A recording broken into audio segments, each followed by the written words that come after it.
Yo, ladies and gentlemen, tuko Matungu constituency na hapa vile unaona tuko kwa boma ya Nabongo Mumia. Mulika huko Mashpul. Mulika huko. Hii ni kingdom kivyake.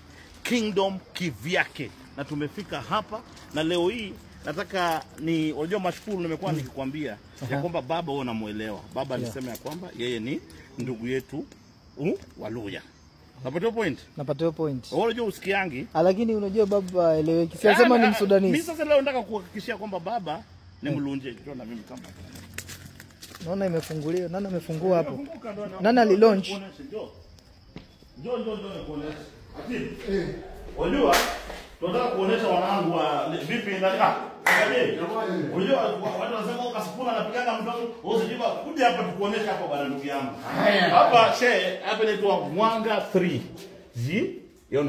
Genealogy. Ani ni jinso. Unapata? Yeye alikuwa mfalme ambaye alizaa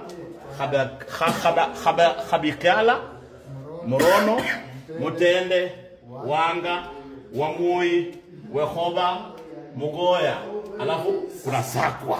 Sasa hapa ndo ngome inaanza kuchezwa sasa. Upate point? So Sakwa akaza nani? Matara. Matara akaza nani? Nyibinya. Nyibinya akaza nani? Omolo. Omolo akaza nani? Ogola. Ogola akaza nani? Migono. Migono akaza nani? Wenwa Sibara. Aya, Wenwa Sibara akaza nani? Wenwa Usonga. Usonga akaza nani? Rapondi. Rapondi akaza nani? Raila. Raila akaza nani? Odinga. Odinga akaza nani? Oginga, ambao ndo baba Jaramogi Oginga Odinga. Alafu Jaramogi Oginga Odinga akaza the king himself. Anaitwa Raila Amolo Ward Odinga. So hii yote inamaanisha kwamba Raila Amolo Odinga is from the royal family. Hii uongozi yake ni ya royal family.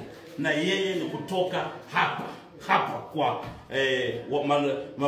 wajomba wangu ambao ni Waluya. Katibu katibu umehakikisha hiyo kitu ni kweli. Ukweli kabisa. So Waluya wanasema Raila Amolo Odinga ni nini? Ni wao. Tunaweza maneno. Nani mfalme?